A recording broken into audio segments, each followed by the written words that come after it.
অনেক ক্ষতিগ্রস্ত। কেউ তো মানে যে মাল নিয়ে এখন একটা আছে, হতাশায় আছে যে কি করবে। এখন কি দাম কম কিনা? এখন খুবই কম। মাঝখানে একটু বৃষ্টি হওয়ার পর থেকে একদম কম। মানে যেটা হিসাবের মধ্যে আসে না। আচ্ছা, আপনাদের কানিপূর্তি খরচ কেমন হয়েছে? কানিপূর্তি ৩-৩.৫ মতো খরচ হয়। যদি নিজেদের জমি হয় তাইলে হয়তো ৩ লাখের ভিতরে সম্ভব। আর যদি নিজেদের না হয়, অন্যের জমি আপনার লিজ নিতে হয়, তাইলে আপনাদের ৩.৫-৩ এরকমের যায়। ৩ প্লাস খরচ হয়। আপনাদের আসছে কত?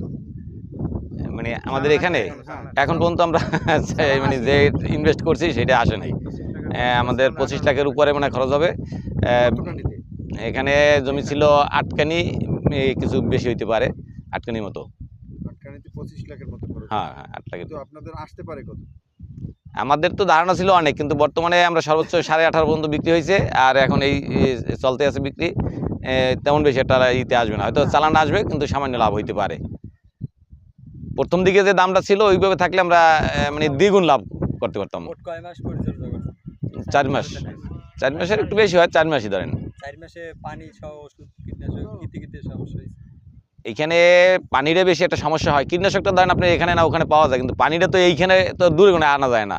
আর সবাই যেহেতু চাষ করে, সুতরাং এই খালের যে পানিটা, এই পানিটা একটা সংকট দেখা যায়, মানে পানিতে হয় না। এরপর যে আবার নদীতে যে পানিটা আছে, পানিটা লবণ পানি। এই লবণ পানি দেওয়ার সাথে সাথে এইটা মানে একদিনের ভিতর মালটা নষ্ট হয়ে যাবে গিয়ে। আর যদি আমরা শুরু থেকে লবণ পানিতে করতাম তাহলে একটা ভিন্ন ছিল, কিন্তু শুরু থেকে মিষ্টি পানি করার পরে এখন আর লবণ পানিতে কাজ করা যায় না। তো আপনাদের লবণ পানির কোনো আছে, মানে লবণ পানির কারণে আপনাদের হ্যাঁ, সমস্যা হ্যাঁ, লবণ পানি। এখানে যদি আপনাদের মিষ্টি পানির ব্যবস্থা করা হয়, মিষ্টি পানির ব্যবস্থা করা হইলে আমাদের চাষিদের জন্য অনেক উপকার হইতে, খরচও কম হইতে। আমাদের অনেক দূর দূর থেকে মানে কি বলে যে এই যে পাইপ দিয়ে পানি আনতে হয়, যে 5 কয়েল 10 কয়েল পানি পাইপ দিয়েও পানি আনা লাগে। তো এই যে একটা বাড়তি খরচ হয়, এটা যদি পানির ব্যবস্থা থাকে তাহলে এই খরচটা হইতো না। এবং তাইলে আমাদের খরচ কম হইলে আমাদের ব্যবসার হারটা ভালো হইতো।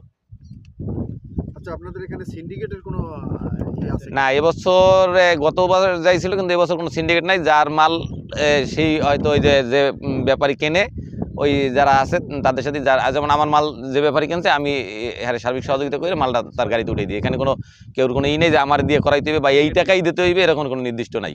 এটা আগে পরে থাকলে এবছর কোনো এরকম অভিযোগ নাই আমার জানা মতে। বিশেষ